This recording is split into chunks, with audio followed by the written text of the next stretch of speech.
আসসালামু আলাইকুম প্রিয় ভাইরা, বিশ্ববিখ্যাত গ্রন্থ আর রাহিকুল মাকতুম থেকে হজরত মোহাম্মদ সাল্লাল্লাহু আলাইহি ওয়াসাল্লামের জীবনীর ৩৩তম পর্ব।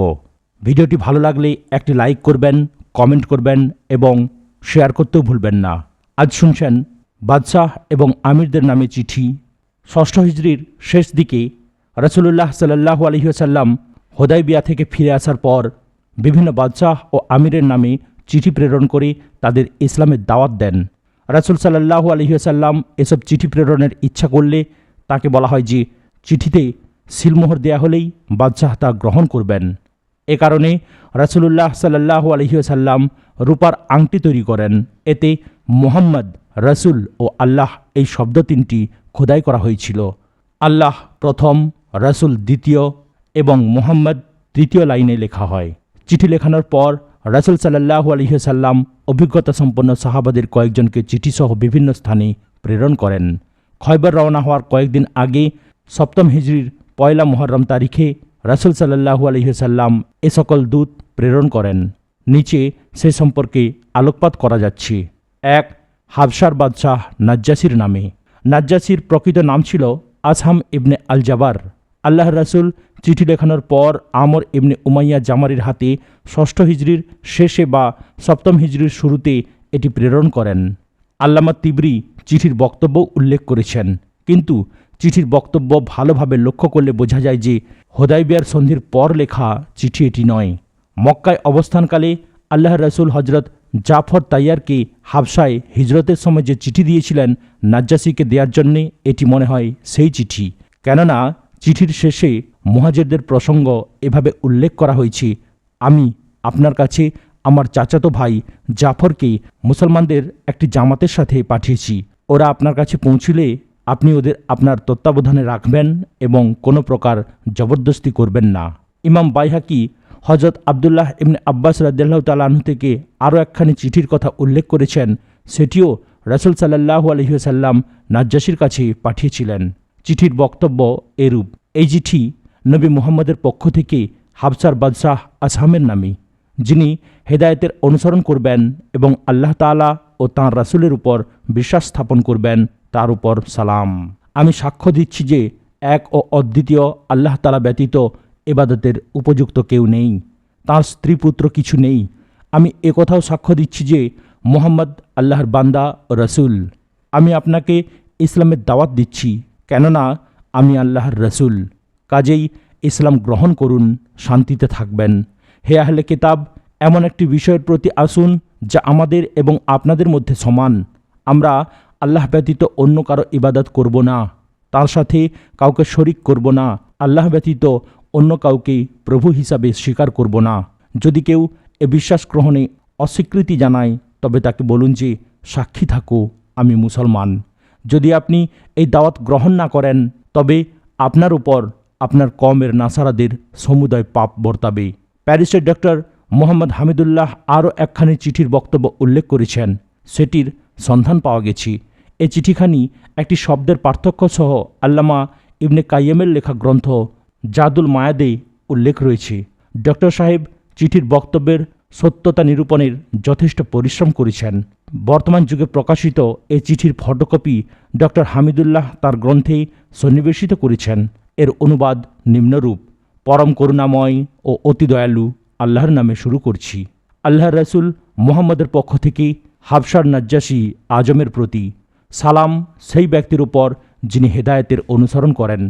আমি আপনার কাছে মহান আল্লাহর প্রশংসা করছি, যিনি ব্যতীত কোনো মাবুদ নেই, যিনি কুদ্দুস, যিনি সালাম, যিনি নিরাপত্তা ও শান্তি দেন, যিনি হেফাজতকারী ও তত্ত্বাবধানকারী।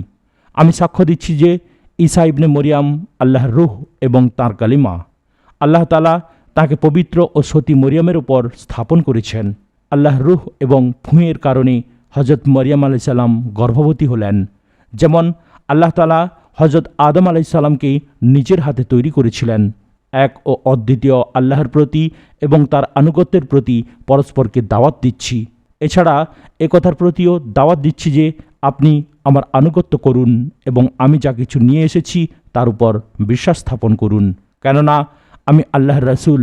আমি আপনাকে এবং আপনার সেনাদলকে সর্বশক্তিমান আল্লাহ রাব্বুল আলামিনের প্রতি আহ্বান জানাচ্ছি।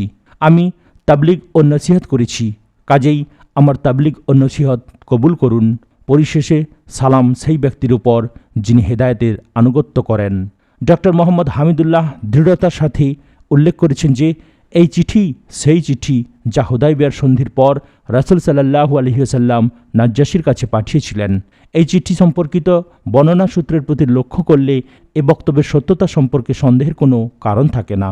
কিন্তু রাসূল সাল্লাল্লাহু আলাইহি ওয়াসাল্লাম হুদায়বিয়ার সন্ধির পর এই চিঠিই পাঠিয়েছিলেন এর কোনো প্রমাণ পাওয়া যায়নি। বরং ইমাম বাইহাকি যে চিঠি আবদুল্লাহ ইবনে আব্বাস রাদিয়াল্লাহু তাআলা আনহুর বর্ণনায় উল্লেখ করেছেন তার সাথে অন্যান্য বাদশার চিঠির বিবরণ অধিক সামঞ্জস্যপূর্ণ মনে হয়। কেননা ইমাম বাইহাকি সংকলিত চিঠিপত্রের সাথে কোরআনের হে আহলে কিতাবরা সম্বোধন সম্বলিত আয়াত রয়েছে। এ ধরনের আয়াত অন্যান্য ইমামদের সংকলিত চিঠির মধ্যেও উল্লেখ রয়েছে। ইমাম বাইহাকি সংকলিত চিঠিতে হাবসার বাদশার নাম আজহামা উল্লেখ রয়েছে। ডক্টর হামিদুল্লাহ সংকলিত চিঠিতে কারো নাম উল্লেখ নেই। এমত অবস্থায় আমার ধারণা হচ্ছে যে ডক্টর সাহেবের চিঠি প্রকৃতপক্ষে সেই চিঠি যা রাসূলুল্লাহ সাল্লাল্লাহু আলাইহি ওয়াসাল্লাম আসহামের মৃত্যুর পর তার স্থলাভিষিক্তের নামে লিখেছিলেন। সম্ভবত এ কারণেই চিঠিতে কারোর নাম ছিল না। এ বিষয়ে আমার কাছে কোনো প্রমাণ নেই, বরং সেই সব আভ্যন্তরীণ সাক্ষ্যই হচ্ছে ভিত্তি যা চিঠির বক্তব্য থেকে গ্রহণ করা যায়। তবে ডক্টর হামিদুল্লাহ সাহেব সম্পর্কে বিস্ময় জাগে তিনি আবদুল্লাহ ইবনে আব্বাস রাদিয়াল্লাহু তাআলা আনহু বর্ণিত বাইহাকির উদ্ধৃত চিঠিতে পূর্ণ নিশ্চয়তার সাথে আল্লাহর রাসূলের সেই চিঠি বলে উল্লেখ করেছেন যে চিঠি আসহামের মৃত্যুর পর তার উত্তরসূরির নামে লেখা হয়েছিল, অথবা আসহামকে লেখা চিঠিতে সুস্পষ্টভাবে তার নাম লেখা হয়েছে। মোট কথা, আমর ইবনে উমাইয়া জামরি আল্লাহর রাসূলের চিঠি নাজ্জাশীর কাছে প্রদান করেন। নাজ্জাশী সেই চিঠি চোখে লাগান এবং সিংহাসন ছেড়ে নিচে নেমে আসেন। এরপর তিনি হযরত জাফর ইবনে আবু তালেবের হাতে ইসলাম গ্রহণ করেন। রাসূল সাল্লাল্লাহু আলাইহি ওয়াসাল্লামের প্রেরিত চিঠির জবাবে তিনি একখানি চিঠি মদিনায় প্রেরণ করেন। সেই চিঠির বক্তব্য নিম্নরূপ: পরম করুণাময় ও অতি দয়ালু আল্লাহর নামে শুরু করছি। আল্লাহর রাসূল মুহাম্মদের নামে, নাজ্জাশী আসহামের পক্ষ থেকে। হে আল্লাহর নবী, আপনার উপর আল্লাহর পক্ষ থেকে সালাম, তাঁর রহমত ও বরকত নাজিল হোক সেই আল্লাহর পক্ষ থেকে যিনি ব্যতীত ইবাদতের উপযুক্ত কেউ নেই। অতঃপর হে আল্লাহর রাসূল, আপনার চিঠি আমার হাতে পৌঁছেছে। এই চিঠিতে আপনি হযরত ঈসা আলাইহিস সালাম সম্পর্কে উল্লেখ করেছেন। আসমান ও জমিনের মালিক আল্লাহর শপথ, আপনি যা কিছু উল্লেখ করেছেন হযরত ঈসা আলাইহিস সালাম এর চেয়ে বেশি কিছু ছিলেন না। তিনি সেইরূপ ছিলেন আপনি যেরূপ উল্লেখ করেছেন। আপনি আমার কাছে যা কিছু লিখে পাঠিয়েছেন আমি তা জেনেছি এবং আপনার চাচাতো ভাই এবং আপনার সাহাবাদের মেহমানদারি করেছি। আমি সাক্ষ্য দিচ্ছি যে আপনি আল্লাহর সত্য ও খাঁটি রসুল। আমি আপনার কাছে বাইয়াত করছি, আপনার চাচাতো ভাইয়ের বাইয়াত করছি এবং তার হাতে আল্লাহ রাব্বুল আলামিনের জন্যে ইসলাম কবুল করেছি। রাসূল সাল্লাল্লাহু আলাইহি ওয়াসাল্লাম নাজ্জাশীর কাছে একথাও দাবি করেছেন তিনি যেন হযরত জাফর এবং হাবশায় অন্যান্য মুহাজিরদের পাঠিয়ে দেন। সেই অনুযায়ী নাজ্জাশী হযরত আমর ইবনে উমাইয়া জামরির সাথে দুটি কিস্তিতে করে সাহাবাদের দেশে পাঠানোর ব্যবস্থা করেন। একটি কিস্তিতে হযরত জাফর, হযরত আবু মুসা আশআরী এবং অন্য কয়েকজন সাহাবা ছিলেন। তারা প্রথমে খয়বরে পৌঁছে সেখান থেকে মদিনায় হাজির হন। অন্য একটি কিস্তিতে অধিকাংশ ছিল শিশু কিশোর, তারা হাবশা থেকে সরাসরি মদিনায় পৌঁছে। উল্লেখ্য, নাজ্জাশী তাবুক যুদ্ধের পর ৯ম হিজরিতে ইন্তেকাল করেন। আল্লাহর রাসূল নাজ্জাশীর ইন্তেকালের তারিখেই তার মৃত্যু সংবাদ সাহাবাদের জানান এবং গায়বানা জানাজের ব্যবস্থা করেন। পরবর্তীতে নাজ্জাশীর স্থলাভিষিক্ত বাদশার কাছেও রাসূল সাল্লাল্লাহু আলাইহি ওয়াসাল্লাম একখানা চিঠি লিখেছিলেন, কিন্তু তিনি ইসলাম গ্রহণ করেছেন কিনা সেটা জানা যায়নি। ২. মিশরের বাদশাহ মুকাউকিসের নামে। রাসূল সাল্লাল্লাহু আলাইহি ওয়াসাল্লাম মিশর ও আলেকজান্দ্রিয়ার শাসনকর্তা জুরাইজ ইবনে মাতার কাছেও একখানা চিঠি লিখেছিলেন। জুরাইজের উপাধি ছিল মুকাউকিস। চিঠির বিবরণ নিম্নরূপ: পরম করুণাময় ও অতি দয়ালু আল্লাহর নামে শুরু করছি। আল্লাহর বান্দা ও তার রাসূল মুহাম্মদের পক্ষ থেকে মুকাউকিস আজম কিপ্তের নামে, তার প্রতি সালাম যিনি হেদায়েতের আনুগত্য করেন। আমি আপনাকে ইসলামের দাওয়াত দিচ্ছি। ইসলাম গ্রহণ করুন, শান্তিতে থাকবেন। ইসলাম গ্রহণ করলে আল্লাহ তাআলা আপনাকে 2টি পুরস্কার দিবেন, আর যদি ইসলাম গ্রহণ না করেন তবে কিপ্তের অধিবাসীদের পাপও আপনার উপর বর্তাবে। হে কিপ্তিরা, এমন একটি বিষয়ের প্রতি এসো যা আমাদের এবং তোমাদের জন্য সমান। সেটি এই যে আমরা আল্লাহ তাআলা ব্যতীত অন্য কারো ইবাদত করব না এবং তার সাথে কাউকে শরিক করব না। আমাদের মধ্যে কেউ যেন আল্লাহ তাআলা ব্যতীত অন্য কাউকে প্রভু হিসাবে না মানে। যদি কেউ এই দাওয়াত থেকে মুখ ফিরিয়ে রাখে তবে বলে দাও, সাক্ষী থাকো আমরা মুসলমান। এই চিঠি পৌঁছানোর জন্য হযরত হাতেব ইবনে আবি বালতাকে মনোনীত করা হয়। তিনি মোকাউকিসের দরবারে পৌঁছার পর বলেছিলেন, এই জমিনে আপনার আগেও একজন শাসনকর্তা ছিলেন যে নিজেকে রব্বে আলা মনে করত। আল্লাহ তাআলা তাকে পূর্ববর্তী ও পরবর্তী লোকদের জন্য দৃষ্টান্ত করেছেন। প্রথমে তার দ্বারা অন্য লোকদের উপর প্রতিশোধ নেওয়া হয়েছে, এরপর তাকে প্রতিশোধের লক্ষ্যস্থল করা হয়েছে। কাজেই অন্যের ঘটনা থেকে শিক্ষা গ্রহণ করুন, এমন যেন না হয় অন্যরা আপনার ঘটনা থেকে শিক্ষা লাভ করবে। মুকাউকিস জবাবে বললেন, আমাদের একটি ধর্মবিশ্বাস রয়েছে, সেই ধর্মবিশ্বাস আমরা পরিত্যাগ করতে পারি না যতক্ষণ পর্যন্ত তার চেয়ে উত্তম কোনো ধর্মবিশ্বাস পাওয়া না যায়। হযরত হাতেব রাদিয়াল্লাহু তাআলা আনহু বলেন, আমি আপনাকে ইসলামের দাওয়াত দিচ্ছি। এই দিনকে আল্লাহ তাআলা পূর্ববর্তী সকল দিনের পরিবর্তে যথেষ্ট মনে করেছেন। ইসলামের অর্থাৎ আল্লাহর মনোনীত দিনের নবী মানুষকে দিনের দাওয়াত দেওয়ার পর তার বিরুদ্ধে কুরাইশরা প্রধান শত্রু হয়ে দাঁড়ায়। ইহুদিরাও শত্রুতা ও ষড়যন্ত্র শুরু করে। নাসারারা ছিল কাছে কাছে। আল্লাহর শপথ, হযরত মুসা আলাইহিস সালাম যেমন হযরত ঈসা আলাইহিস সালাম সম্পর্কে সুসংবাদ দিয়েছিলেন, একই নিয়মে আমরা আপনাকে কোরআনের দাওয়াত দিচ্ছি, যেমন আপনারা তাওরাতের অনুসারীদের ইনজিলের দাওয়াত দিয়ে থাকেন। যে নবী যে কওমকে পেয়ে যান, সেই কওম সেই নবীর উম্মত হয়ে যায়। এরপর সেই নবীর আনুগত্য করা উক্ত কওমের জন্যে অত্যাবশ্যক হয়ে যায়। আপনারা নবাগত নবীর জমানা পেয়েছেন, কাজেই তার আনুগত্য করুন। আপনাকে আমরা দিনে মসিহ থেকে ফিরে আসতে বলছি না, বরং আমরা মূলত সেই দিনেরই দাওয়াত দিচ্ছি। মুকাউকিস বলেন, সেই নবী সম্পর্কে খোঁজ খবর নিয়ে আমি শুনেছি যে তিনি কোনো অপছন্দনীয় কাজের আদেশ দেন না এবং পছন্দনীয় কোনো কাজ করতে নিষেধ করেন না। তিনি পথভ্রষ্ট জাদুকর নন, মিথ্যাবাদী জ্যোতিষী নন, বরং আমি দেখেছি যে তার সাথে নবুয়তের এ নিশানা রয়েছে যে তিনি গোপনীয় বিষয়কে প্রকাশ করেন এবং অপ্রকাশ্য জিনিস সম্পর্কে খবর দেন।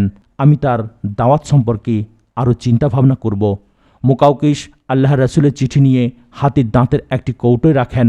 এরপর মুখ বন্ধ করে সিল লাগিয়ে তার এক দাসীর হাতে দেন। এরপর আরবি ভাষার কাতেবকে ডেকে রাসূলুল্লাহ সাল্লাল্লাহু আলাইহি ওয়াসাল্লামের কাছে নিম্নোক্ত চিঠি লেখেন, পরম করুণাময় ও অতি দয়ালু আল্লাহর নামে শুরু করছি। মুহাম্মদ ইবনে আবদুল্লাহ নামে মুকাউকিস আজিম কিবতের পক্ষ থেকে আপনার প্রতি সালাম। আপনার চিঠি পাঠ করেছি। আপনার চিঠির বক্তব্য এবং দাওয়াত আমি বুঝেছি। আমি জানি যে এখনও একজন নবী আসার বাকি রয়েছে। আমি ধারণা করেছিলাম যে তিনি সিরিয়া থেকে আবির্ভূত হবেন। আমি আপনার দূতের সম্মান করেছি। আপনার খেদমতে 2 জন দাসী পাঠাচ্ছি। কিবতীদের মধ্যে এদের যথেষ্ট মর্যাদা রয়েছে। আপনার জন্যে কিছু পোশাকও পাঠাচ্ছি। আপনার সওয়ারির জন্যে একটি খচ্চরও হাদিয়াস্বরূপ পাঠাচ্ছি। আপনার প্রতি সালাম। মুকাউকিস আর কোনো কথা লেখেননি। তিনি ইসলামও গ্রহণ করেননি। তাঁর প্রেরিত দাসীদের নাম ছিল মারিয়া, কিবতিয়া এবং শিরিন। খচ্চরটির নাম ছিল দুলদুল। এটি হযরত মুয়াবিয়া রাদিয়াল্লাহু তাআলা আনহুর সময় পর্যন্ত জীবিত ছিল। রাসূল মকবুল সাল্লাল্লাহু আলাইহি ওয়াসাল্লাম মারিয়াকে নিজের কাছে রেখেছিলেন। মারিয়ার গর্ভ থেকেই রাসূল সাল্লাল্লাহু আলাইহি ওয়াসাল্লামের পুত্র ইব্রাহিম জন্মগ্রহণ করেন। শিরিনকে কবি হাসান ইবনে সাবেদ আনসারীকে দান করা হয় 3 পারস্য সম্রাট খসরু পারভেজের নামে। রাসূলুল্লাহ সাল্লাল্লাহু আলাইহি ওয়াসাল্লাম পারস্য সম্রাট কিসরার কাছেও একখানি চিঠি প্রেরণ করেন। সেটি ছিল নিম্নরূপ, পরম করুণাময় ও অতি দয়ালু আল্লাহর নামে শুরু করছি। আল্লাহর রাসূল মুহাম্মদের পক্ষ থেকে পারস্যের পারভেজের নামে সালাম সেই ব্যক্তির প্রতি যিনি হেদায়েতের আনুগত্য করেন এবং আল্লাহ তাআলা ও তার রাসূলের প্রতি বিশ্বাস স্থাপন করেন। তিনি এক ও অদ্বিতীয়, তার কোনো শরিক নেই। মুহাম্মদ তার বান্দা ও রাসূল। আমি আপনাকে আল্লাহর প্রতি আহ্বান জানাচ্ছি, কারণ আমি সকল মানুষের প্রতি আল্লাহর পক্ষ থেকে প্রেরিত। যারা বেঁচে আছে তাদেরকে পরিণাম সম্পর্কে ভয় দেখানো এবং কাফেরদের উপর সত্য কথা প্রমাণিত করাই আমার কাজ। কাজেই আপনি ইসলাম গ্রহণ করুন, শান্তিতে থাকবেন। যদি এতে অস্বীকৃতি জানান তবে সকল অগ্নি উপাসকের পাপও আপনার উপরই বর্তাবে। এ চিঠি নিয়ে যাওয়ার জন্যে হজরত আবদুল্লাহ ইবনে হুজাফা শাহমি রাদিয়াল্লাহু তাআলা আনহুকে মনোনীত করা হয়। তিনি চিঠিখানি বাহরাইনের শাসনকর্তার হাতে দেন। বাহরাইনের শাসনকর্তা কোনো দূতের মাধ্যমে এ চিঠি পাঠিয়েছিলেন নাকি হজরত আবদুল্লাহ ইবনে হুজাইফাকেই প্রেরণ করেছিলেন সেটা জানা যায়নি। মোট কথা, চিঠিখানি পারভেজকে পড়ে শোনানোর পর সে চিঠিখানি ছিঁড়ে ফেলে অহংকারের সাথে বলে, আমার প্রজাদের মধ্যে একজন সাধারণ প্রজা নিজের নাম আমার নামের আগে লিখেছে। রাসূলুল্লাহ সাল্লাল্লাহু আলাইহি ওয়াসাল্লাম এই খবর পাওয়ার পর বলেছিলেন, আল্লাহ তাআলা তার বাদশাহী ছিন্ন ভিন্ন করে দিন। এরপর তাই হয়েছিল যা রাসূল সাল্লাল্লাহু আলাইহি ওয়াসাল্লাম বলেছিলেন। সম্রাট তার ইয়েমেনের গভর্নর বাজানকে লিখে পাঠালো যে, তোমার ওখান থেকে তাগড়া দুজন লোককে পাঠাও, তারা যেন হেজাজ গিয়ে সে লোককে আমার কাছে ধরে নিয়ে আসে। বায়ান সম্রাটের নির্দেশ পালনের জন্যে দুজন লোককে তার চিঠিসহ আল্লাহর রসুলের কাছে প্রেরণ করে। প্রেরিত দুজন লোক মদিনায় আল্লাহর রসুলের কাছে গেল। তাদের একজন বলল, শাহানশাহ একখানি চিঠি লিখে বাজানকে নির্দেশ দিয়েছে আপনাকে যেন তার দরবারে হাজির করা হয়। বাদশাহ বায়ান আমাদেরকে আপনার কাছে পাঠিয়েছেন, কাজেই আপনি আমাদের সঙ্গে পারস্যে চলুন। সাথে সাথে উভয় আগন্তুক হুমকিপূর্ণ কিছু কথাও বলল। রাসূল সাল্লাল্লাহু আলাইহি ওয়াসাল্লাম শান্তভাবে তাদের বললেন, তোমরা আগামীকাল দেখা করো। এদিকে পারস্যের খসরু পারভেজের পারিবারিক বিদ্রোহ ও কলহ তীব্র রূপ ধারণ করল। কায়সারের সৈন্যদের হাতে পারস্যের সৈন্যরা একের পর এক পরাজয় স্বীকার করে যাচ্ছিল। পরিণামে বিরক্ত ও ক্রুদ্ধ হয়ে সম্রাটের পুত্র শিরওয়াই নিজের পিতাকে হত্যা করে নিজেই ক্ষমতা দখল করল। সময় ছিল মঙ্গলবার রাত্রি, সপ্তম হিজরির 10ই জামাদিউল আওয়াল। রাসূলুল্লাহ সাল্লাল্লাহু আলাইহি ওয়াসাল্লাম ওহির মাধ্যমে এ খবর পেলেন। পরদিন সকালে দুই প্রতিনিধি আল্লাহর রাসূলের দরবারে এলে তিনি তাদের এ খবর জানালেন। তারা বলল, আপনি এসব আবল তাবল কি বলছেন? এর চেয়ে ছোট কথাও আমরা আপনার অপরাধ হিসেবে গণ্য করেছি। আমরা কি আপনার এ কথা বাদশার কাছে লিখে পাঠাবো? রাসূল সাল্লাল্লাহু আলাইহি ওয়াসাল্লাম বললেন, হ্যাঁ, লিখে দাও। সাথে সাথে এ কথাও লিখে দাও যে আমার দিন এবং আমার হুকুমত সেখানেও পৌঁছবে যেখানে তোমাদের বাদশাহ পৌঁছেছে। শুধু তাই নয়, বরং এমন জায়গায়ও পৌঁছবে যার পরে উট বা ঘোড়া যেতে পারবে না। তোমরা তাকে এ কথাও জানিয়ে দিও যে যদি সে মুসলমান হয়ে যায় তবে যা কিছু তার নিয়ন্ত্রণে রয়েছে সেসব তাকে দিয়ে দেয়া হবে এবং তাকেই আমরা তার কওমের বাদশাহ করে দেব। উভয় দূত এরপর মদিনা থেকে ইয়েমেনে বাজানের কাছে যায় এবং তাকে সব কথা জানায়। কিছুক্ষণের পরই ইয়েমেনে এক চিঠি এসে পৌঁছায় যে শিরওয়াই তার পিতাকে হত্যা করে সিংহাসনে আরোহণ করেছেন। নতুন সম্রাট তার চিঠিতে ইয়েমেনের গভর্নর বাজানকে এ নির্দেশও দিয়েছেন যে আমার পিতা যার সম্পর্কে লিখেছিলেন পরবর্তী নির্দেশ না পাওয়া পর্যন্ত তাকে বিরক্ত করবেন না। এই ঘটনার কারণে বাজান এবং তার পারস্যের বন্ধুবান্ধব যারা সেই সময় ইয়েমেনে উপস্থিত ছিলেন সকলেই ইসলাম গ্রহণ করে মুসলমান হয়ে যান। 4. রোমক সম্রাট কায়সারের নামে। সহিহ বুখারীতে একটি দীর্ঘ হাদিসে এ চিঠির বিবরণ উল্লেখ রয়েছে। রাসূল রোমক সম্রাট হিরাক্লিসকে যে চিঠি লিখেছিলেন সেই চিঠির বিবরণ নিম্নরূপ: পরম করুণাময় ও অতি দয়ালু আল্লাহর নামে শুরু করছি। আল্লাহর বান্দা ও তাঁর রাসূল মুহাম্মাদের পক্ষ থেকে রোমের মহান হিরাক্লিসের প্রতি সালাম, সেই ব্যক্তির প্রতি যিনি হিদায়াতের আনুগত্য করেন। আপনি যদি ইসলাম গ্রহণ করেন তবে শান্তিতে থাকবেন, যদি ইসলাম গ্রহণ করেন তবে 2 রকমের পুরস্কার পাবেন, যদি অস্বীকৃতি জানান তবে আপনার প্রজাদের পাপও আপনার উপর বর্তাবে। হে আহলে কিতাব, এমন একটি বিষয়ের প্রতি আসুন যা আমাদের ও আপনাদের জন্য একই সমান। সেটি হচ্ছে যে আমরা আল্লাহ তাআলা ব্যতীত অন্য কারো উপাসনা আনুগত্য করব না। আল্লাহ ব্যতীত আমাদের কাউকে শরিক করব না। আল্লাহ ব্যতীত আমাদের কেউ পরস্পরকে প্রভু হিসাবে গ্রহণ করব না। যদি লোকেরা অমান্য করে তবে তাদের বলে দিন যে তোমরা সাক্ষী থাকো আমি ইসলাম গ্রহণ করছি। এই চিঠি পৌঁছানোর জন্যে রাসূল সাল্লাল্লাহু আলাইহি ওয়াসাল্লাম হযরত দেহিয়া ইবনে খলিফা কালবিকে মনোনীত করেন। তাকে বলা হয় তিনি যেন এই চিঠি বসরার শাসনকর্তার হাতে দেন। বসরার শাসনকর্তা সেটি সম্রাট হিরাক্লিসকে পৌঁছে দেবেন। এরপর যা কিছু হয়েছে তার বিবরণ সহিহ বুখারীতে হযরত আবদুল্লাহ ইবনে আব্বাস রাদিয়াল্লাহু তাআলা আনহু থেকে বর্ণিত হয়েছে। তিনি বলেন, আবু সুফিয়ান ইবনে হারব তাকে বলেছেন যে সম্রাট হিরাক্লিয়াস তাকে কুরাইশদের একদল লোকের সাথে তাঁর দরবারে আমন্ত্রণ জানান। হুদায়বিয়ার সন্ধির শর্তানুযায়ী এই কাফেলা ব্যবসায়ের মালামাল নিয়ে সিরিয়ায় ব্যবসার জন্য গিয়েছিল। কাফেলা ইলিয়া অর্থাৎ বাইতুল মাকদেশে সম্রাট হিরাক্লিয়াসের দরবারে হাজির হলেন। সম্রাট তাদের কাছে ডাকলেন। সেই সময় দরবারের দেশের বহু বিশিষ্ট ব্যক্তি উপস্থিত ছিলেন। সম্রাট হেরাক্লিয়াস মক্কার বাণিজ্য প্রতিনিধি দলকে সামনে রেখে তার দোভাষীকে তলব করলেন। এরপর দোভাষীর মাধ্যমে জিজ্ঞাসা করেন যে যিনি নিজেকে নবী বলে দাবি করেন তার সাথে বংশগত সম্পর্কের দিক থেকে তোমাদের মধ্যে কে কাছাকাছি। আবু সুফিয়ান বলেন, আমি তখন বাদশাহকে জানালাম যে আমি তার কাছাকাছি। হেরাক্লিয়াস তখন বললেন, ওকে আমার কাছাকাছি নিয়ে এসো আর তার সঙ্গীদের তার পেছনে বসাও। এরপর হেরাক্লিয়াস তার দোভাষীকে বললেন, এ লোকটিকে আমি সেই নবীর দাবিদার সম্পর্কে জিজ্ঞাসা করব।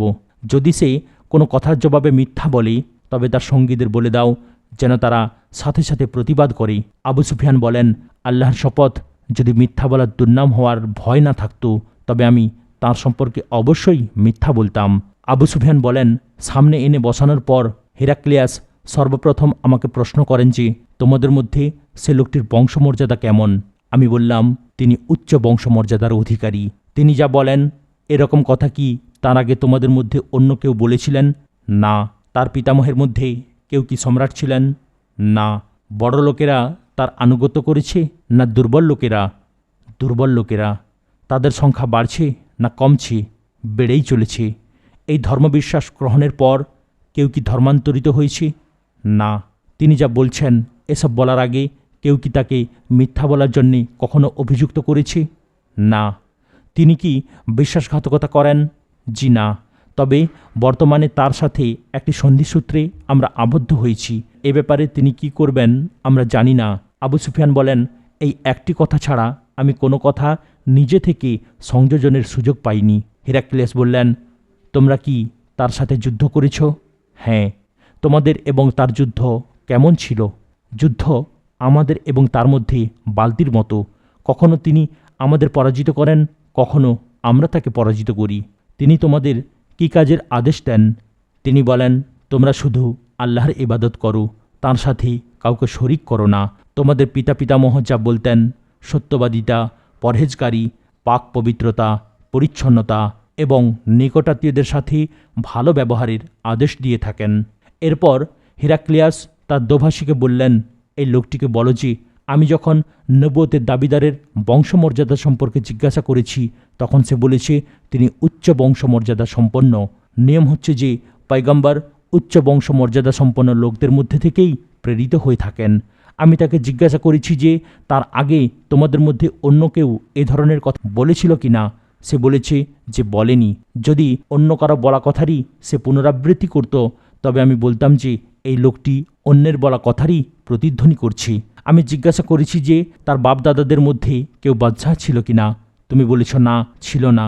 যদি তার বাপদাদাদের মধ্যে কেউ বাদশাহ থাকতো তবে আমি বলতাম যে এই লোক বাপদাদার বাদশাহী দাবি করছে। আমি জিজ্ঞাসা করেছি যে তিনি যা বলছেন এর আগে তোমরা তাকে মিথ্যাবাদী হিসাবে অভিযুক্ত করেছিলে কিনা। তুমি বলেছ না। কাজেই মানুষের ব্যাপারে যিনি মিথ্যা কথা বলেন না তিনি সর্বশক্তিমান আল্লাহ তাআলা সম্পর্কে মিথ্যা বলবেন, এটা হতেই পারে না। আমি কথাও জিজ্ঞাসা করেছি যে বড় লোকেরা তার আনুগত্য করছে নাকি দুর্বল লোকেরা। তুমি বলেছ দুর্বল লোকেরা। প্রকৃতপক্ষে দুর্বল লোকেরাই পয়গম্বরের আগে আনুগত্য করে। আমি জিজ্ঞাসা করেছি যে তার ধর্মবিশ্বাস গ্রহণের পর কেউ ধর্মান্তরিত হয়েছে কিনা। তুমি বলেছ না। প্রকৃতপক্ষে ইমানের সজীবতা অন্তরে প্রবেশের পর এরকমই হয়ে থাকে। আমি জিজ্ঞাসা করেছি যে তিনি তোমাদের সাথে বিশ্বাসঘাতকতা করেন কি না। তুমি বলেছ না। প্রকৃতপক্ষে পয়গম্বর এরকমই হয়ে থাকেন। তারা প্রতিশ্রুতি ভঙ্গ করেন না, বিশ্বাসঘাতকতা করেন না। আমি জিজ্ঞাসা করেছি যে তিনি কি কি কাজের আদেশ দিয়ে থাকেন। তুমি বলেছ যে তিনি তোমাদেরকে আল্লাহর ইবাদতের আদেশ করেন, তার সাথে কাউকে শরিক না করার আদেশ করেন, মূর্তি পূজা করতে নিষেধ করেন এবং নামাজ, সত্যবাদিতা, পরহেজগারি, পবিত্রতা ও পরিচ্ছন্নতার আদেশ দেন। তুমি যা কিছু বলেছ যদি এসব সত্য হয়ে থাকে তবে তিনি খুব শীঘ্রই আমার দুই পায়ের নিচের জায়গারও মালিক হয়ে যাবেন। আমি জানতাম যে এই নবী আসবেন, কিন্তু আমার ধারণা ছিল না যে তিনি তোমাদের মধ্য থেকেই আসবেন। আমি যদি তার কাছে পৌঁছার কষ্ট স্বীকার করতে সক্ষম হতাম তবে তার কাছে থেকে তার দুই চরণ ধুয়ে দিতাম। এরপর হেরাক্লিয়াস রাসূলুল্লাহ সাল্লাল্লাহু আলাইহি ওয়াসাল্লামের চিঠি চেয়ে নিয়ে পাঠ করলেন। হেরাক্লিয়াস চিঠি পড়া শেষ করার পরই সেখানে শোরগোল শুরু হলো এবং উচ্চস্বরে কথা শোনা গেল। হিরাক্লিয়াস আমাদের ব্যাপারে আদেশ দিলেন এবং আমাদেরকে বাইরে বের করে দেয়া হলো। বাইরে এসে সঙ্গীদের আমি বললাম, আবু কাবসার পুত্রের ঘটনা তো বেশ সিরিয়াস হয়ে উঠেছে। ওকে তো দেখছি বনু আসফারের অর্থাৎ রোমিওদের বাদশাহ ভয় পায়। এরপর আমি সবসময় এ বিশ্বাস পোষণ করতাম যে রাসূলুল্লাহ সাল্লাল্লাহু আলাইহি ওয়াসাল্লামের দিন বিজয়ী হবেই। আল্লাহ রাব্বুল আলামিন এরপর আমার মাঝে ইসলামের আলো জ্বেলে দিয়েছেন। রোম সম্রাট হিরাক্লিয়াসের প্রতি আল্লাহ রাসূলের প্রেরিত চিঠির প্রভাবই ছিল আবু সুফিয়ানের এই বিবরণী। এই চিঠির একটি প্রভাবও এটাও ছিল যে সম্রাট হিরাক্লিয়াস রাসূল সাল্লাল্লাহু আলাইহি ওয়াসাল্লামের পত্রবাহক হযরত দেহিয়া কালবি রাদিয়াল্লাহু তাআলা আনহুকে বেশ কিছু ধনসম্পদ ও মালামাল প্রদান করেন। হযরত দেহিয়া রাদিয়াল্লাহু তাআলা আনহু সেসব জিনিস নিয়ে মদিনায় ফেরার পথে হুসমা নামক জায়গায় জোজাম গোত্রের কিছু লোক ডাকাতি করে সব কিছু নিয়ে যায়। মদিনায় পৌঁছে হযরত দেহিয়া রাদিয়াল্লাহু তাআলা আনহু নিজের বাড়িতে না গিয়ে প্রথমে আল্লাহর রাসূলের দরবারে গিয়ে সব কথা তাঁর কাছে ব্যক্ত করেন। সব শুনে রাসূল সাল্লাল্লাহু আলাইহি ওয়াসাল্লাম হযরত যায়েদ ইবনে হারিসা রাদিয়াল্লাহু তাআলা আনহুর নেতৃত্বে 500 সাহাবাকে হুসমা অভিযানে প্রেরণ করেন। হযরত যায়েদ রাদিয়াল্লাহু তাআলা আনহু জোহাম গোত্রের লোকদের উপর অতর্কিত হামলা চালিয়ে তাদের বেশ কিছু লোককে হত্যা করেন। এরপর তাদের পশুপাল ও মহিলাদের মদিনায় হাঁকিয়ে নিয়ে আসেন। পশুপালের মধ্যে 1000 উট এবং 5000 বকরি ছিল। বন্দীদের মধ্যে 100 নারী ও শিশু ছিল। রাসূলুল্লাহ সাল্লাল্লাহু আলাইহি ওয়াসাল্লাম এবং জোজাম গোত্রের মধ্যে আগে থেকেই সমঝোতা চুক্তি চলে আসছিল। এ কারণে উক্ত গোত্রের একজন সর্দার যায়েদ ইবনে রেফায়া তড়িঘড়ি করে আল্লাহর রাসূলের দরবারে গিয়ে প্রতিবাদ ও ফরিয়াদ জানান। যায়েদ ইবনে রেফায়া অনেক আগেই জোজাম গোত্রের বেশ কিছু লোকসহ ইসলাম গ্রহণ করেছিলেন। হযরত দেহিয়া কালবির উপর হামলা হলে তারা তাকে রক্ষা করার চেষ্টা করেন। এ কারণে রাসূলুল্লাহ সাল্লাল্লাহু আলাইহি ওয়াসাল্লাম তার প্রতিবাদ ও ফরিয়াদ গ্রহণ করেন এবং গনিমতের মাল বন্দীদের ফেরত দেন। সিরাত রচয়িতাদের অনেকেই এ ঘটনা হুদায়বিয়ার সন্ধির আগে ঘটেছে বলে উল্লেখ করেছেন, কিন্তু তা ভুল। কেননা কায়সার হিরাক্লিয়াসের কাছে হুদায়বিয়ার সন্ধির পরই চিঠি প্রেরণ করা হয়েছিল। এ কারণে আল্লামা ইবনে কাইয়্যিম লিখেছেন, এ ঘটনা নিঃসন্দেহে হুদায়বিয়ার সন্ধির পরের ঘটনা। 5 মুনজির ইবনে সাদির নামে। রাসূলুল্লাহ সাল্লাল্লাহু আলাইহি ওয়াসাল্লাম মুনজির ইবনে সাদির নামে একখানি চিঠি লিখে তাকেও ইসলামের দাওয়াত দেন। মুনজির ছিলেন বাইরাইনের শাসনকর্তা। এই চিঠি হযরত আলা ইবনে হাজরামির হাতে প্রেরণ করা হয়েছিল।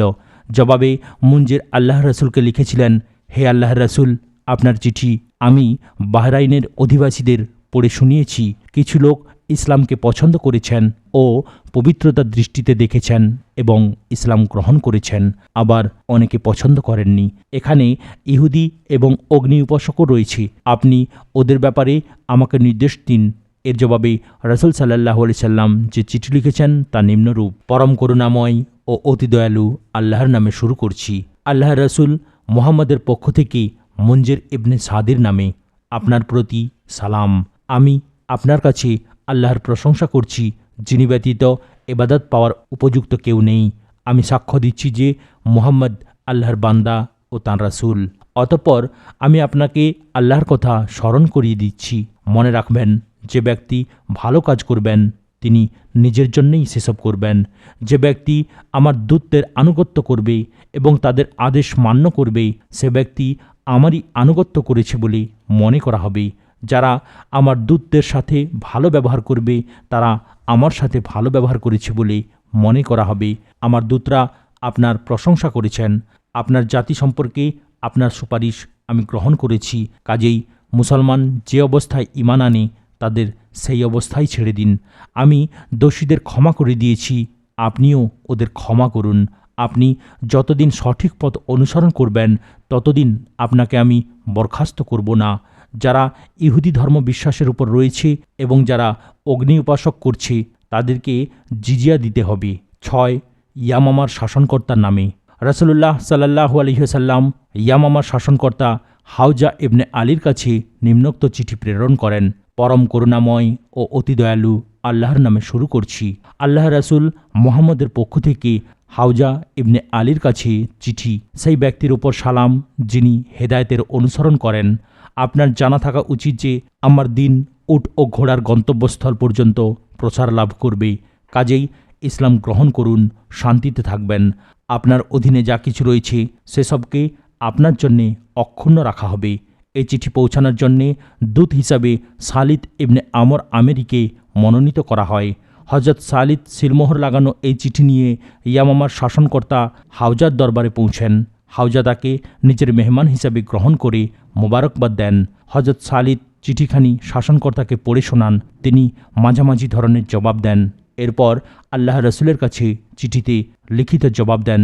জবাব নিম্নরূপ: আপনি যে জিনিসের দাওয়াত দিচ্ছেন তার কল্যাণময়তা ও শ্রেষ্ঠত্ব প্রশ্নাতীত। আরবদের উপর আমার প্রভাব রয়েছে, কাজেই আপনি আমাকে কিছু কাজের দায়িত্ব দিন, আমি আপনার আনুগত্য করব।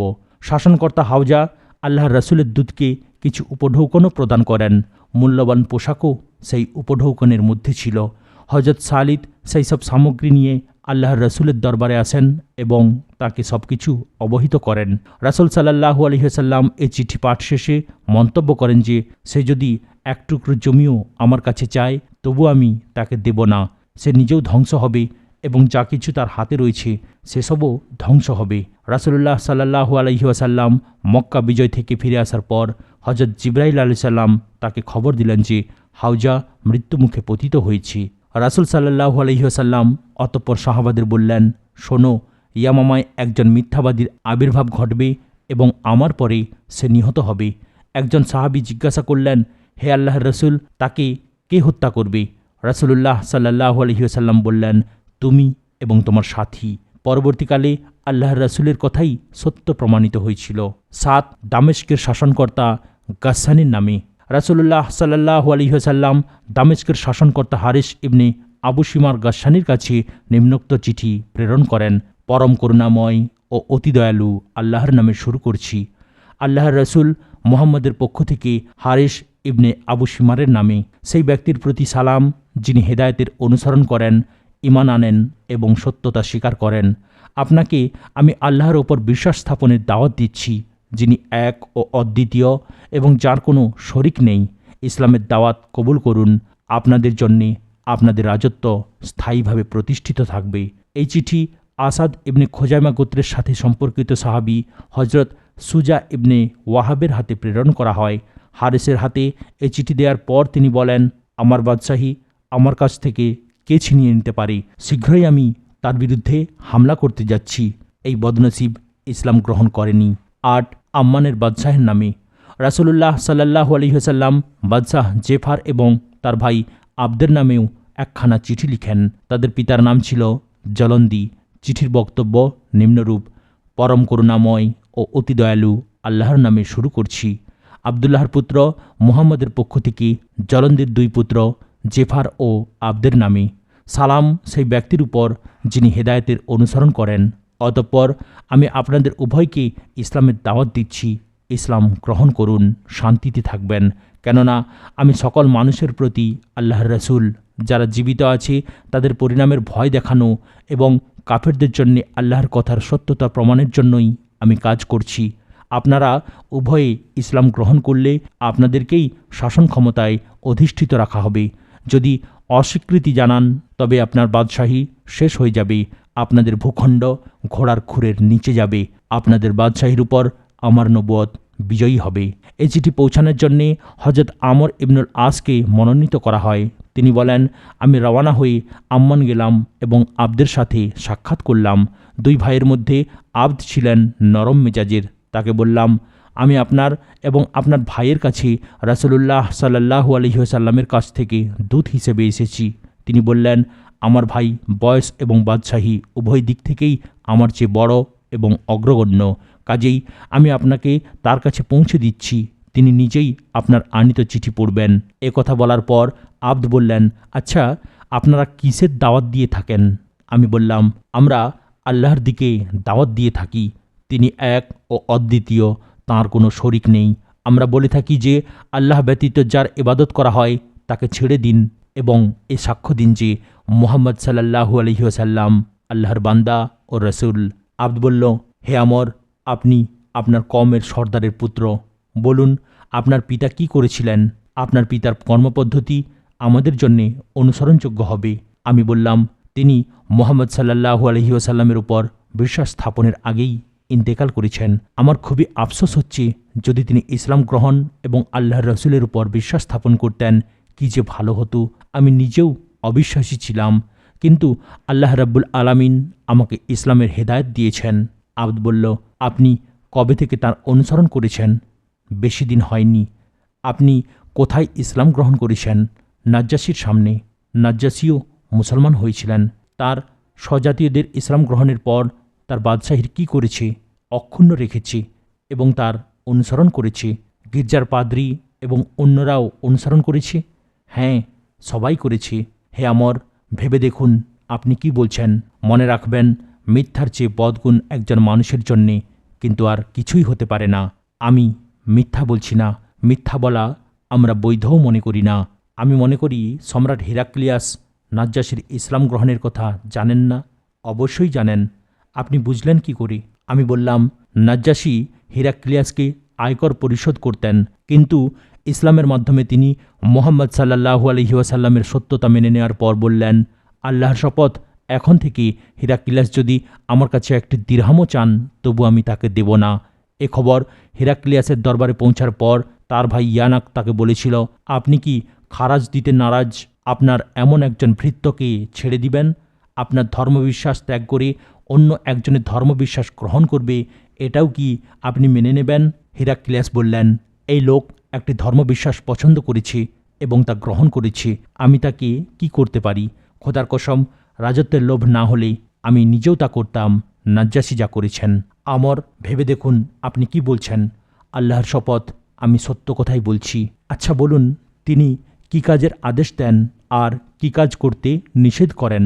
আল্লাহ তাআলার আনুগত্যের আদেশ প্রদান করেন এবং তার নাফরমানি করতে নিষেধ করেন।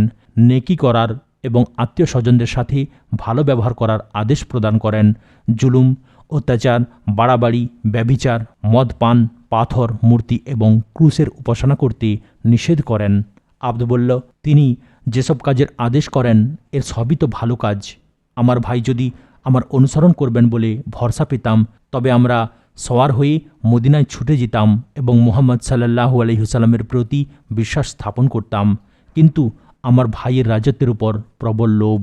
তিনি রাজত্ব হারানোর ভয়ে অন্য কারো আনুগত্য মেনে নেবেন কিনা সন্দেহ রয়েছে। যদি তিনি ইসলাম গ্রহণ করেন তবে আল্লাহর রসুল তাকেই তার বাদশাহীতে বহাল রাখবেন। তবে তাকে একটা কাজ করতে হবে যে ধনীদের কাছ থেকে সদকা আদায় করে গরিবদের মধ্যে বিতরণ করতে হবে। আব্দ বলল, এটা তো বড় ভালো কথা। আচ্ছা বলুন তো, সদকা কি জিনিস? আমি বিভিন্ন দ্রব্যের উপর আল্লাহ রাসূলের নির্ধারণ করা সদকার বিবরণ উল্লেখ করলাম। উটের প্রসঙ্গ এলে তিনি বললেন, হে আমর, আমাদের ওসব পশুপাল থেকেও কি সদকা নেওয়া হবে যারা নিজেরাই চারণভূমিতে চড়ে বেড়ায়? হ্যাঁ। আব্দ বলল, আল্লাহর শপথ, আমাদের দেশের মানুষ দেশের বিশালতা এবং উটের সংখ্যাধিক্যের কথা ভেবে এটা মেনে নেবে কিনা। আমর ইবনুল আস আরও বলেন, আমি রাজদরবারে দেউড়িতে কয়েকদিন কাটালাম। আব্দ তার ভাইয়ের কাছে গিয়ে আমার বিষয়ে আলাপ আলোচনা করলেন। একদিন আমাকে ডাকলেন, আমি ভেতরে প্রবেশ করলাম। প্রহরীরা আমার বাহু আঁকড়ে ধরল। আব্দ বললেন, ছেড়ে দাও। ওরা তখন আমাকে ছেড়ে দিল। আমি বসতে চাইলে প্রহরীরা আমাকে বসতে দিল না। আমি বাদশাহর দিকে তাকালে তিনি বললেন, বলুন কি বলতে চান। আমি মুখ বন্ধ খামের চিঠি তার হাতে তুলে দিলাম। তিনি খামের মুখ ছিঁড়ে চিঠিখানা পড়লেন। সব পড়ার পর তার ভাইয়ের হাতে দিলেন। আমি লক্ষ্য করলাম যে বাদশাহর চেয়ে তার ভাই আব্দ অপেক্ষাকৃত নরম মেজাজের মানুষ। বাদশাহ জিজ্ঞাসা করলেন, কুরাইশ কি ধরনের ব্যবহার করেছিল বলুন। আমি বললাম, সবাই তার আনুগত্য মেনে নিয়েছে, কেউ দিনের প্রতি ভালোবাসার কারণে, আবার দু একজন তলোয়ারের ভয়ে। বাদশাহ বললেন, তার সাথে কি ধরনের লোক রয়েছে? আমি বললাম, সব ধরনের লোকই রয়েছে। তারা ইসলামকে আগ্রহের সাথে গ্রহণ করেছে, ইসলামকে অন্য সকল ধর্মবিশ্বাসের উপর প্রাধান্য দিয়েছে। আল্লাহর হিদায়াত এবং বিবেকের পথ নির্দেশনায় তারা বুঝতে পেরেছে যে এ যাবৎ তারা ছিল পথভ্রষ্ট। আমার জানা মতে এই এলাকায় আপনি শুধু এখনও ইসলাম গ্রহণ করেননি। আপনি যদি ইসলাম গ্রহণ না করেন এবং মুহাম্মদ সাল্লাল্লাহু আলাইহি ওয়াসাল্লামের অনুসরণ না করেন তবে ঘোড়া ও উটের পিঠে সওয়ার হয়ে আসা লোকেরা আপনাকে তছনছ করে দেবে, আপনার সজীবতা নিশ্চিহ্ন করে দেবে। কাজেই ইসলাম গ্রহণ করুন, শান্তিতে থাকবেন। রাসূলুল্লাহ সাল্লাল্লাহু আলাইহি ওয়াসাল্লাম আপনাকেই আপনার কওমের শাসনকর্তা হিসেবে বহাল রাখবেন। আপনার এলাকায় কোনো হামলাকারী প্রবেশ করবেন না। বাদশাহ বললেন, আপনি আগামীকাল আমার সাথে দেখা করুন। এরপর আমি বাদশাহর ভাইয়ের কাছে ফিরে এলাম। আব্দ বললেন, আমার ধারণা বাদশাহীর লোভ প্রবল না হলে আমার ভাই ইসলাম গ্রহণ করবেন।